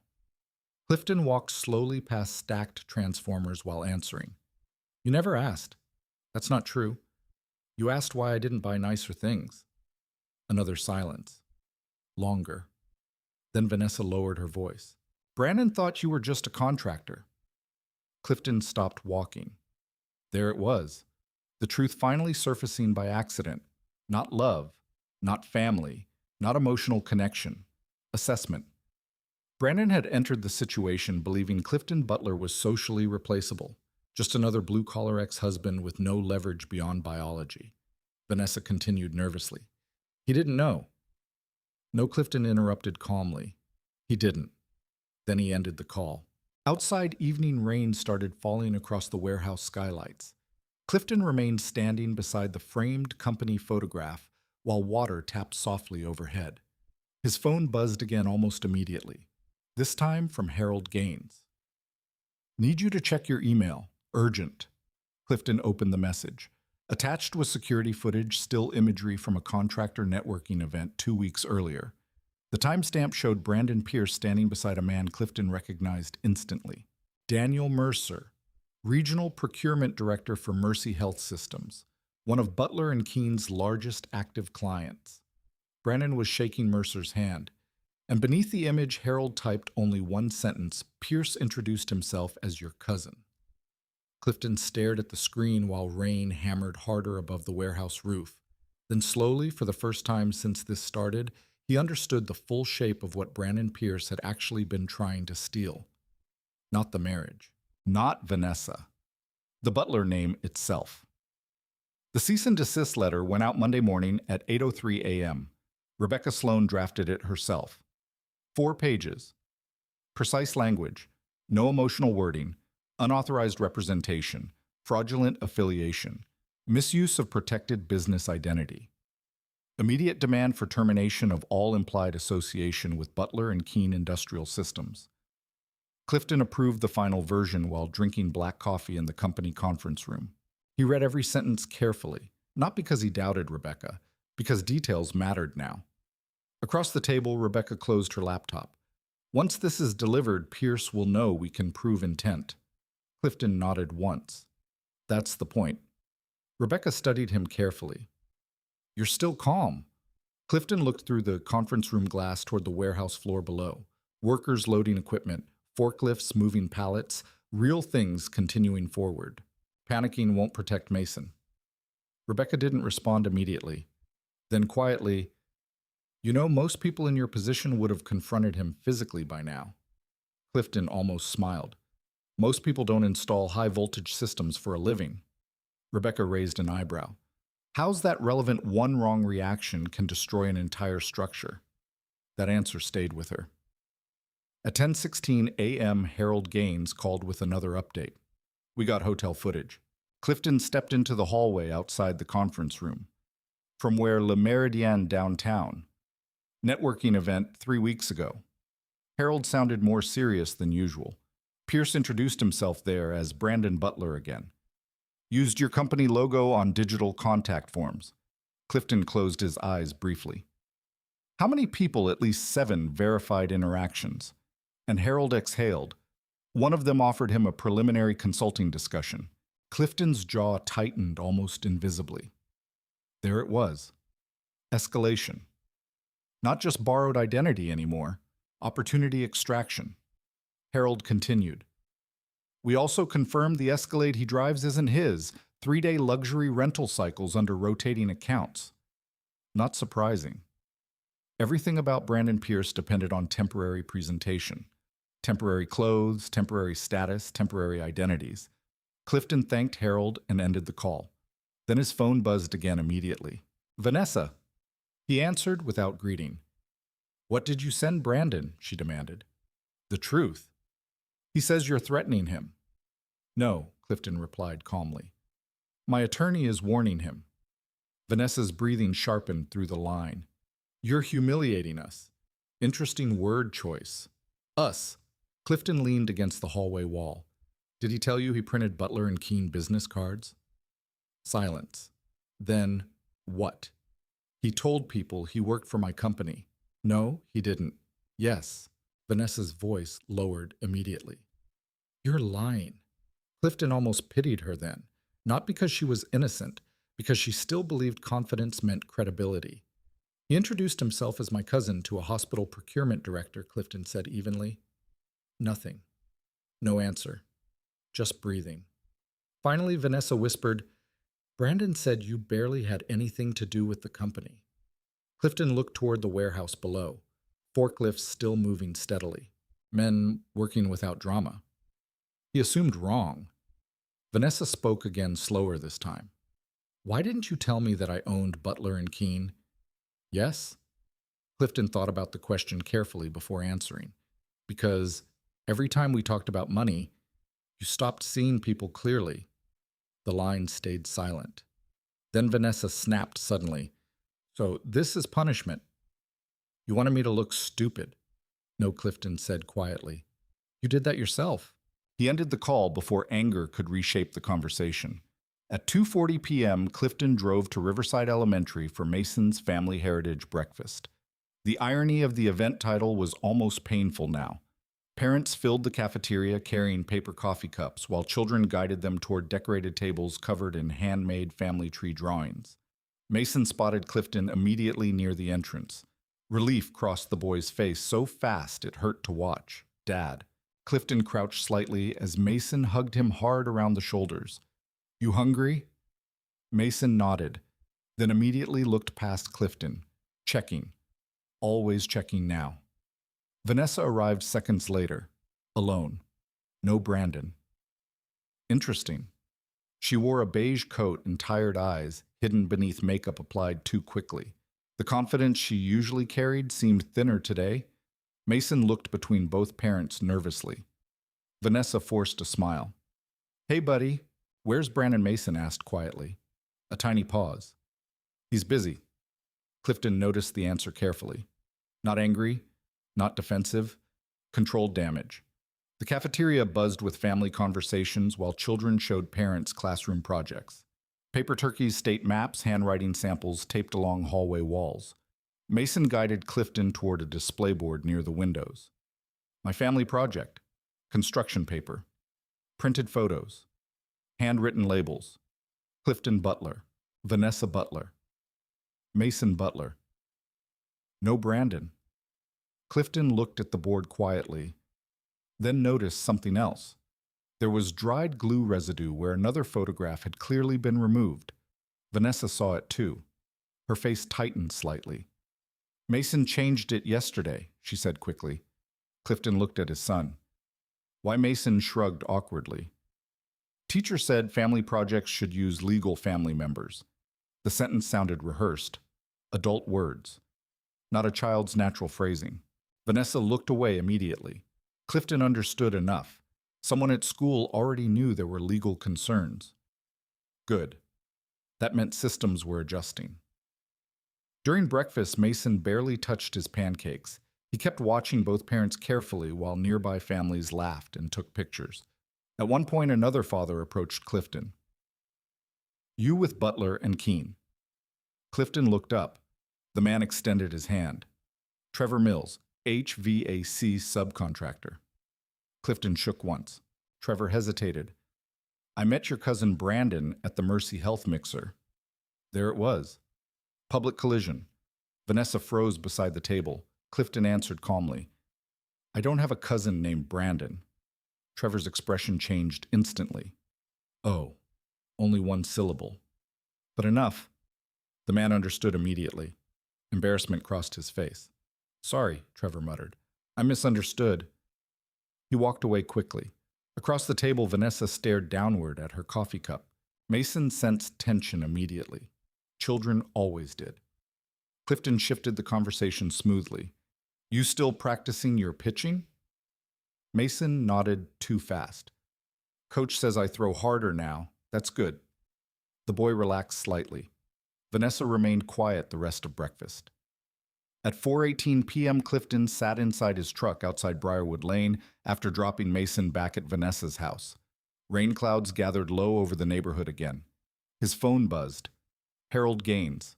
You sitting down? Yes. We tracked Pierce to a print shop in Cincinnati. Clifton waited. He ordered 200 Butler and Keene cards last month. Clifton stared through the windshield, and Harold lowered his voice. One employee remembered him specifically because Pierce said he was taking over family expansion operations soon. Cold silence filled the truck. Not shock, confirmation. Harold continued. There's more. Clifton's eyes narrowed slightly. Go ahead. We subpoenaed preliminary financial movement connected to Vanessa's shared transition account. A pause. Pierce used it to reimburse travel tied directly to those networking events. Now the structure became complete. The relationship, the name usage, the school pressure, the business introductions, everything connected, not random arrogance. Strategy. Harold spoke carefully now. Clifton. I think Pierce attached himself to Vanessa because he believed access to the Butler name could elevate him financially.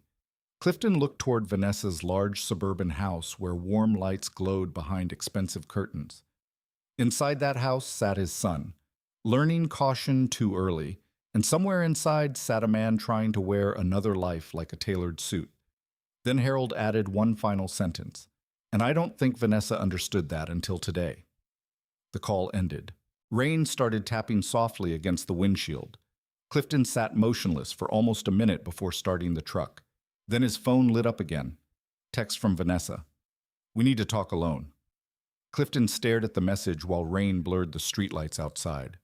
For the first time since the divorce, Vanessa sounded afraid. Ketuk Fan 10. Vanessa chose the Hilton Lounge downtown for the meeting. That alone told Clifton everything he needed to know. Neutral territory. Public enough to avoid confrontation. Expensive enough for Vanessa to feel emotionally protected. Clifton arrived at 7:03 p.m. wearing a dark work jacket over a gray thermal shirt. Rain covered the Columbus streets outside in silver reflections while jazz piano drifted softly through the hotel lobby. Vanessa already sat near the back corner beneath dim amber lighting. No Brandon. No designer confidence either. Just tension. Clifton noticed immediately that her hands kept adjusting the same napkin repeatedly. Small, nervous habit. She never used to do that. He sat across from her without greeting. Vanessa looked tired. Not physically. Structurally. Like the image she spent years building had started cracking underneath her. A waiter approached. Anything to drink black coffee, Clifton said. Vanessa ordered wine, then immediately changed her mind. Actually, coffee too. Interesting. She wanted clarity more than comfort tonight. Silence settled between them after the waiter left. Finally, Vanessa spoke first. You hired investigators. Yes, you had no right. Clifton looked at her calmly. You forged legal signatures involving my son. Vanessa looked away briefly. He told me it wasn't a big deal. Brandon? Yes. The name sounded different now, less certain. Vanessa folded her hands tightly together. He said everyone does things like that during custody situations. No, Clifton replied quietly. People like Brandon do. That landed harder than she expected. Vanessa's eyes lifted toward him. For the first time in months, Clifton noticed uncertainty replacing superiority. He really owns nothing, she asked. Not, did he lie to me? Not did he manipulate Mason ownership, value. Still, Clifton answered honestly anyway. I don't know what he owns, but the cars, rentals, the networking events, access. The hotel's temporary. Vanessa stared at the table. Rain tapped softly against the tall hotel windows behind them. Finally, she whispered, He told me you barely worked with Butler and Keene anymore. Clifton almost smiled. Interesting strategy considering he was pretending to work there himself. Vanessa closed her eyes briefly, a crack finally widening. The waiter returned with coffee. Neither touched it immediately. Then Vanessa spoke again. You know what's crazy? Clifton waited. I thought he was ambitious. The sentence carried genuine confusion underneath it. That mattered, because people like Vanessa often mistook confidence for competence until systems forced distinction. He studied everything, she continued quietly. The company, your contacts, even the neighborhoods where your projects were located. Clifton's expression remained neutral. But internally, pieces aligned again. Research, preparation, target selection. Vanessa looked up slowly. He asked a lot of questions about your family before I realized it. What kind of questions?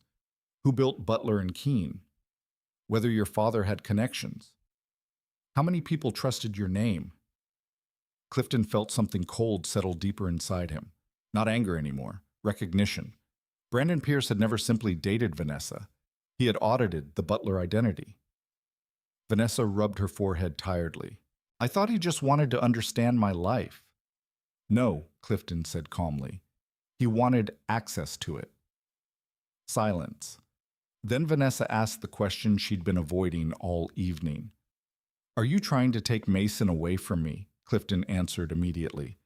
I'm trying to stop him from learning fear inside his own family. That hit her harder than legal threats ever could.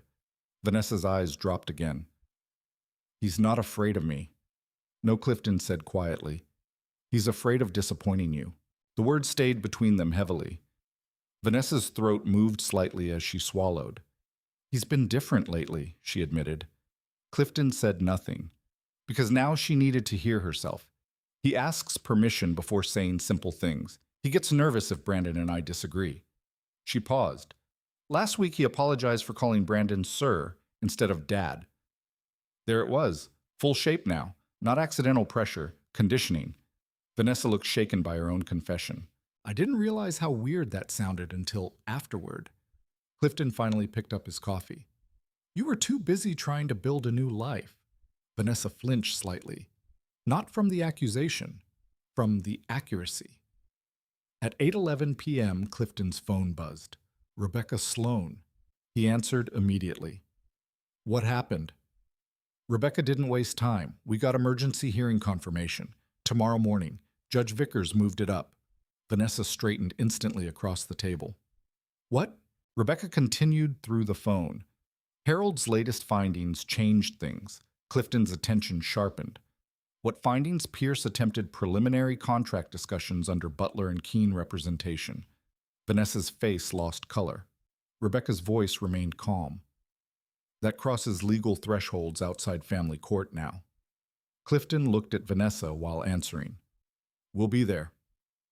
The call ended. Vanessa stared at him. What does that mean? It means Brandon stopped being just your boyfriend problem. She leaned back slowly. Oh my God.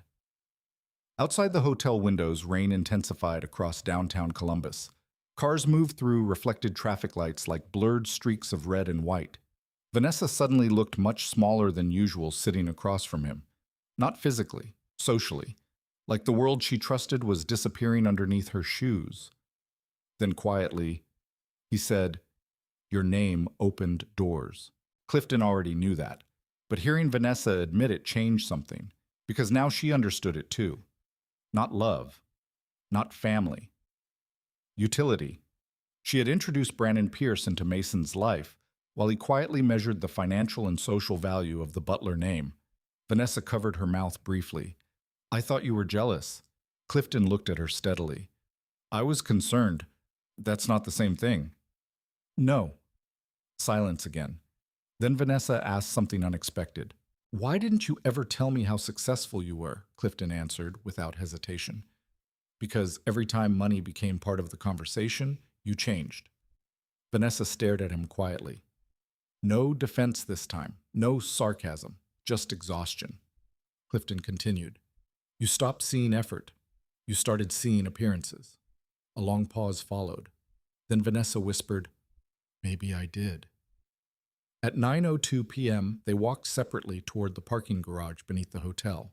No dramatic ending, no reconciliation, just two people standing inside consequences now. Near the elevator doors, Vanessa stopped walking. Clifton.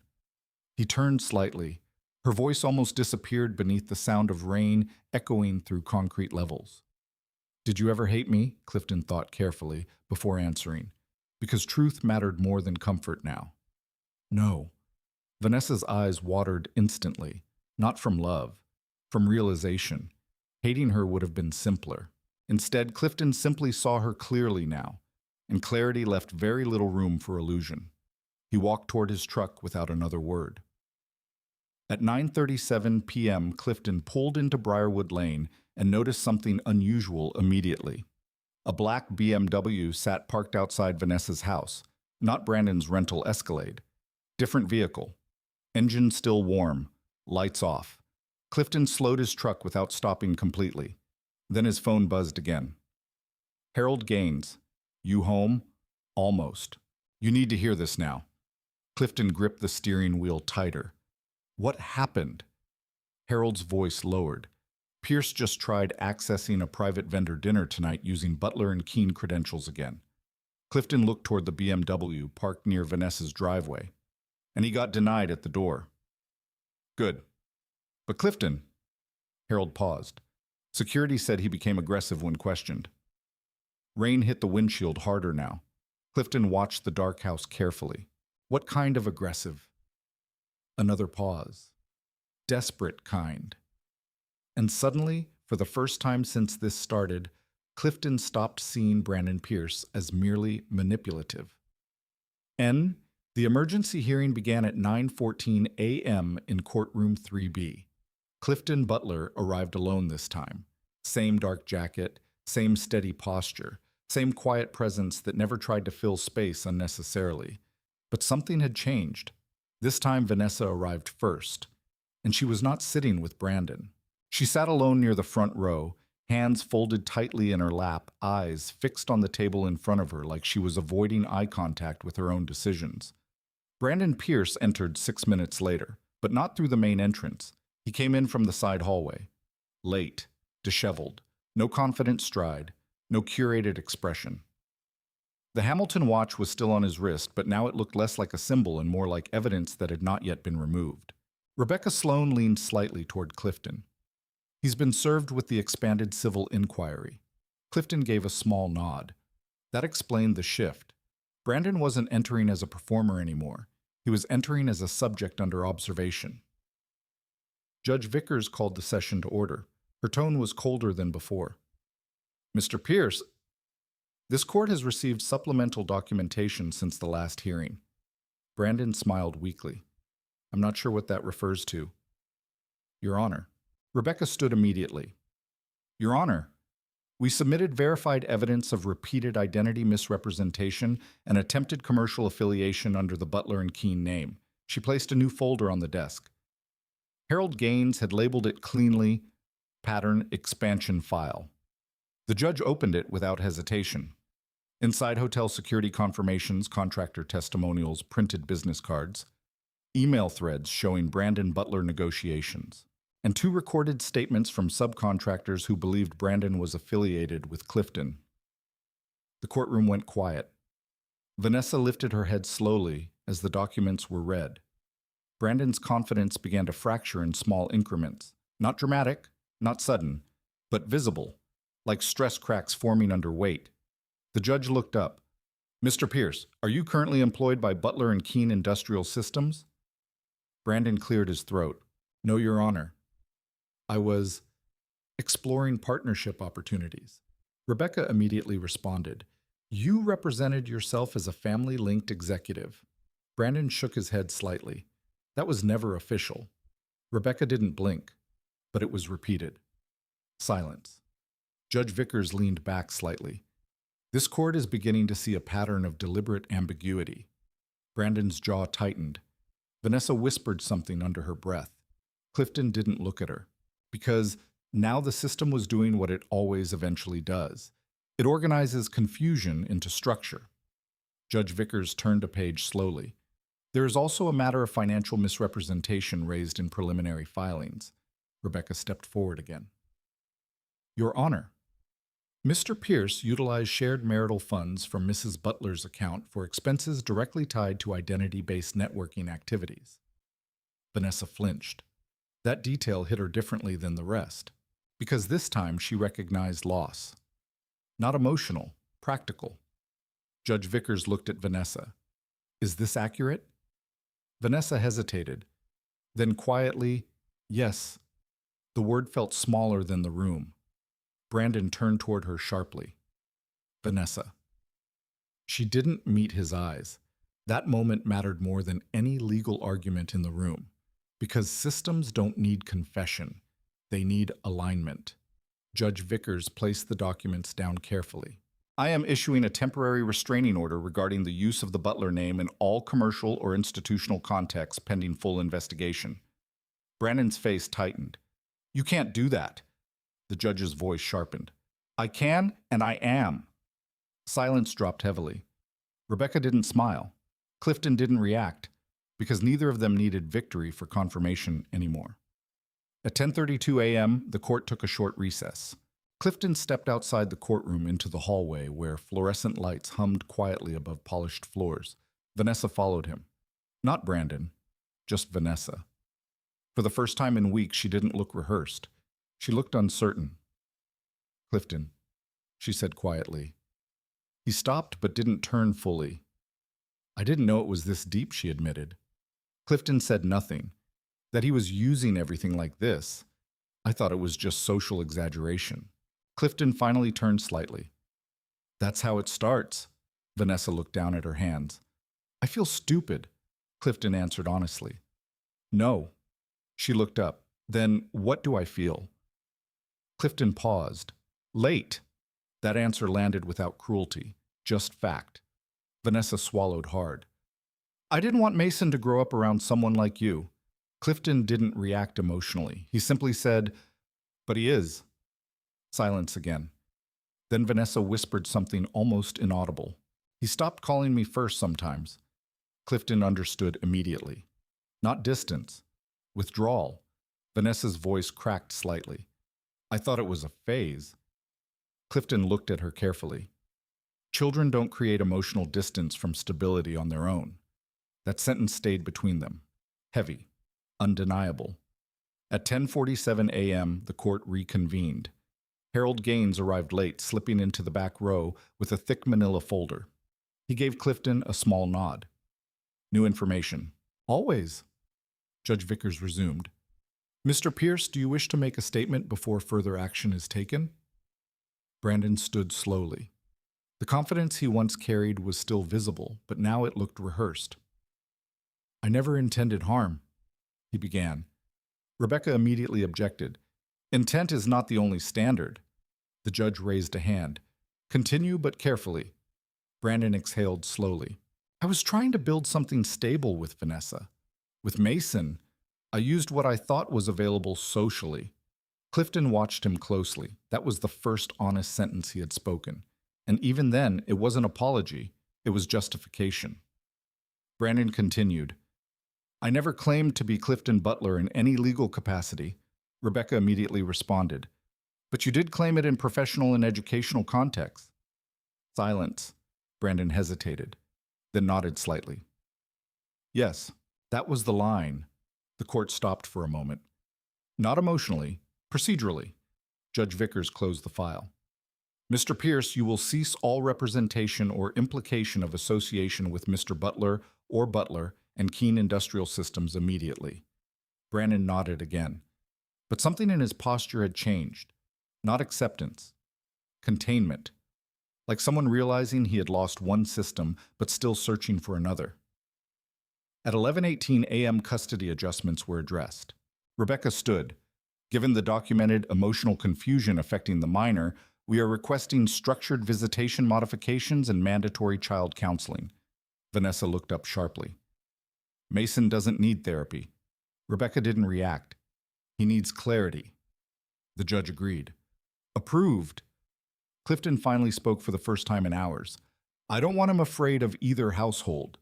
Judge Vickers looked at him directly. That is the correct priority. Vanessa looked at Clifton then.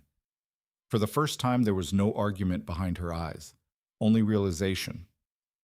At 11:41 a.m., the hearing concluded. Brandon left first, without speaking, without looking back. Vanessa stayed seated for several seconds after the room emptied. Then she finally stood. Clifton prepared to leave, but she spoke quietly behind him. He used me too, didn't he? Clifton paused. He didn't turn fully. He used access, he said. Vanessa nodded slowly. That distinction mattered, because it removed illusion. At the exit hallway, Clifton stopped. Mason comes here Friday, he said calmly. Vanessa hesitated. Yes, Clifton added. He doesn't need conflict when he walks in. Vanessa swallowed. I know. Clifton nodded once, then walked out. Outside the courthouse, Columbus air felt colder than it had in weeks. Harold caught up beside him. It's not over, Harold said. I know. Harold looked at him. You handled that like someone who expected it. Clifton opened his truck door. I didn't expect it, he said. I just prepared for it. Harold gave a slow nod. That's rare. Clifton paused before getting in. Not rare, he said. Just quiet. Then he drove away. Behind him, the courthouse continued operating as if nothing significant had happened. But inside the system, something had already shifted. Brandon Pierce no longer had access to borrowed identity. Vanessa Butler no longer had illusion of control. And Mason Butler was about to learn what stability actually felt like again. The morning light in Columbus felt different after Brandon Pierce disappeared. Not brighter, just quieter. Clifton Butler noticed it first on the drive to Mason's school. No missed calls, no sudden emails, no legal updates arriving every hour. For the first time in weeks, the system wasn't reacting. It was stabilizing. Riverside Elementary looked unchanged from the outside. Brick walls, painted crosswalks, parent cars lined neatly along the curb. But inside, something had shifted. Clifton saw it immediately in Mason. The boy walked beside him without looking over his shoulder every few seconds. No scanning faces. No hesitation before speaking. Just movement. Still cautious, but no longer defensive. Vanessa arrived 5 minutes later. Alone again. She parked slightly farther than usual, as if distance mattered now. When she stepped out, she didn't wear her usual performance armor. No sunglasses, no polished expression, just a tired woman trying to exist inside consequences she could no longer organize. Clifton noticed she avoided the school entrance until Mason was already inside. That was new. Avoidance instead of control. Inside the cafeteria, the school had arranged a small family appreciation morning for students.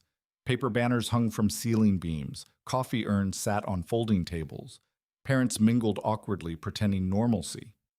Mason stayed close to Clifton. Vanessa hovered near the food table. Clifton didn't force interaction. He observed. That was enough. Halfway through the event, Mason tugged lightly on Clifton's sleeve. Can I show you something? Yeah. Mason pulled him toward a bulletin board near the back wall. On it were student drawings labeled, My Family Means. Clifton scanned them. Smiling stick figures, dogs, houses, arrows connecting names. Then he stopped. Mason's drawing was in the center. 3 figures.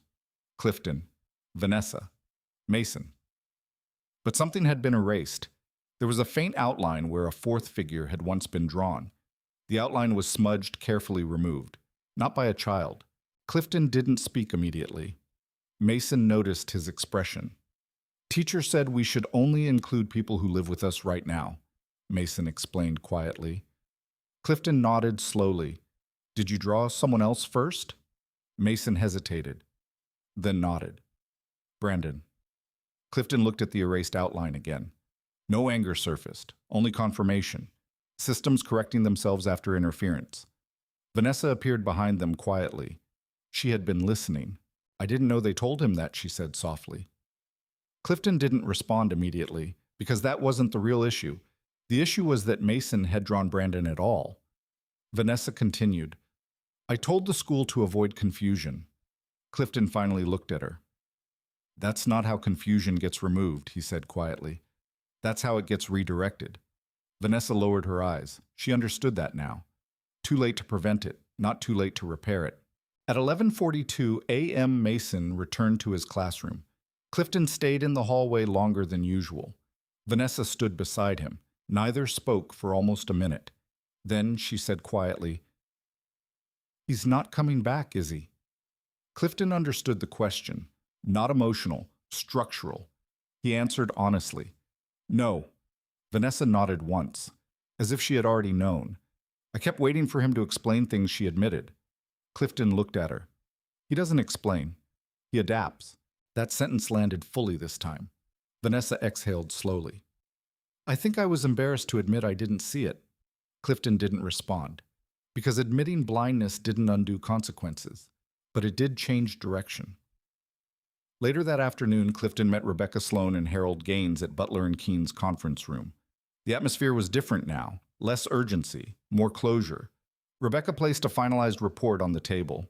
"Pierce's identity network has been fully mapped," she said. "Multiple states, different aliases, no active legal residency under any verified name." Harold leaned back slightly. "He moves before systems close in," he added. Rebecca nodded. But this time he left a trace pattern too large to reuse. Clifton studied the report. Not satisfied, just informed. "What happens legally now?" he asked. Rebecca answered carefully. "Civil restrictions remain. Financial tracking alerts remain active. But unless he reappears in a jurisdiction, enforcement is limited." Clifton nodded once. That was expected. Brandon Pierce wasn't a man you contained. He was a man you removed access from. Harold added, "He's already resurfaced online under a new identity in Tennessee." Rebecca sighed quietly. "Same structure." Harold nodded. "Different name, same method." Clifton closed the folder slowly. "Then he hasn't changed," he said. Rebecca looked at him. "No." Clifton stood. He just moved the problem somewhere else. That was the final truth of Brandon Pierce. He didn't destroy systems. He migrated through them. At 4:18 p.m., Clifton picked up Mason from school. The boy ran toward him normally now. No hesitation, no scanning, just movement. That alone mattered more than any legal document. Inside the truck, Mason talked about a science project. Simple things, normal things. Clifton listened without interruption. Outside Columbus, traffic moved steadily under late afternoon light. At a red light, Mason suddenly asked Dad, "Is everything fixed now?" Clifton considered the question carefully, not emotionally, structurally. "No," he said. Mason looked up slightly. "But it's stable." The boy seemed satisfied with that answer. A few seconds passed, then Mason asked something quieter. "Did I do something wrong before?" Clifton tightened his grip slightly on the steering wheel. "No." Mason looked uncertain. "Then why did everything feel weird?" Clifton exhaled slowly. "Because someone introduced confusion where clarity used to be." Mason processed that silently, then nodded once. That was enough. That evening, Clifton stood in the garage alone. The cedar box was still open, still empty, but now it didn't feel like loss, it felt like containment. His phone buzzed once. Unknown number. He didn't answer. A second message came through. Then a third. All unimportant. He deleted them without reading, because now he understood something clearly. Brandon Pierce didn't need confrontation anymore. He needed boundaries that didn't move when he did. Clifton closed the cedar box slowly, then locked the garage. And for the first time in weeks, he didn't feel like he was preparing for the next escalation. He felt like he was maintaining what remained. Stable systems didn't need noise. They just needed consistency. And Clifton Butler was very good at consistency. He looked dangerous, too. The last hearing was shorter than anyone expected. Franklin County Family Court called it a finalization of custody stabilization order. But Clifton Butler knew what it really was. Closure in legal language. Mason sat quietly beside him, legs swinging slightly under the chair. No nervous scanning anymore. No tightening shoulders when names were mentioned. Just presence. Vanessa arrived early this time. She didn't bring Brandon. She didn't bring confidence either. Just a manila folder and the kind of tiredness that comes after reality stops negotiating. Rebecca Sloan placed the final documents on the table. Nothing in this order is punitive, she said. It's structured around stability. Judge Vickers entered 10 minutes later. Same courtroom, same tone, but different energy. Less conflict, more finality. She reviewed the file without ceremony. Mason Butler will remain under shared legal custody. She began with primary residential stability maintained under Clifton Butler. Vanessa closed her eyes briefly. Not in surprise, in acceptance. The judge continued. All school medical and legal records will reflect only verified parental guardianship. A pause. Then the final line. All unauthorized third-party identity representation is permanently prohibited. No mention of Brandon Pierce was needed anymore. He was already outside the system, contained by absence. The gavel came down softly. Not dramatic, just final. After the hearing, Vanessa didn't speak immediately. She waited until the hallway outside the courtroom emptied. Then she turned to Clifton. "I'm not asking for forgiveness," she said quietly. Clifton looked at her. That mattered, because she didn't perform it. She meant it. Vanessa continued, "I thought I was building something better for Mason." Clifton didn't interrupt. "I see now I was just trying to build something that looked better to everyone else." Silence. Then she added, "I didn't understand how much he was watching us." Clifton nodded once. "Children always watch," he said. "They just don't always speak." Vanessa swallowed. "I'm going to keep working on that," she said. Clifton studied her for a moment. Not as an opponent, not as a past version of something, just as Mason's mother. "Good," he said simply. No anger, no reconciliation, just direction. Vanessa nodded once and stepped away. Clifton didn't stop her, because stopping her wasn't the goal. Stability was. Outside the courthouse, Columbus air felt lighter than it had in months. Mason walked between them quietly as they crossed the parking lot. Halfway to the truck, he looked up. "Do I have to choose sides now?" Clifton stopped walking. Vanessa stopped too. That question mattered more than anything said in court. Clifton crouched slightly so he was level with his son. "No," he said calmly. Mason blinked. "Then what do I do?" Clifton thought carefully before answering. "You just live where you're safe," he said, "and you tell the truth when people ask you how things feel." Mason processed that slowly, then nodded. "Okay." Vanessa stood a few feet away watching. She didn't interrupt, for once. At 5:26 p.m., Clifton dropped Mason off at Vanessa's house. No tension, no argument, just transition. Mason hugged him tightly before going inside. Longer than usual, not afraid anymore, just aware. "I'll see you Friday," Clifton said. "Yeah," Mason replied. 6 o'clock. Clifton nodded and watched him go inside. Vanessa stood in the doorway. She didn't say anything at first. Then quietly, "He's better when he's with you." Clifton didn't respond immediately, because that wasn't about ego. It was about structure. "He's better when things are consistent," he corrected. Vanessa nodded. "Yes." Then she added softly, "I think I finally understand what you were doing all those years." Clifton looked at her. "I wasn't doing anything special." Vanessa shook her head slightly. "You were building something that didn't need attention to survive." Clifton considered that, then replied, "That's the only kind of thing that lasts." A long pause followed. Then Vanessa said, "I'm sorry I didn't see it sooner." Clifton nodded once. "I know, no more needed." That evening, Clifton sat alone on his porch at Briarwood Lane. The street was quiet, normal again. Mailboxes, porch lights, distant lawnmowers, the kind of silence that didn't feel empty anymore. His phone buzzed once.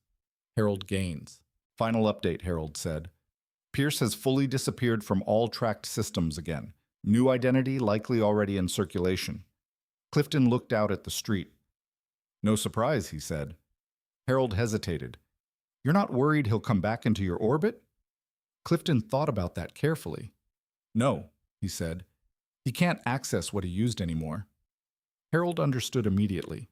The name, the systems, the permissions, all sealed. "Then it's over," Harold said. Clifton looked at the quiet neighborhood. "It's contained," he corrected. Harold gave a small laugh. Same thing in your world. Clifton didn't answer. Because it wasn't the same thing. It never was. Over meant finished. Contained meant managed. And life as Clifton had learned long ago rarely finished cleanly. It only stabilized. At 9:03 p.m., Mason texted him for the first time without being prompted. "Good night, Dad." Clifton stared at the message for a moment longer than usual, then replied, "Good night. See you Friday."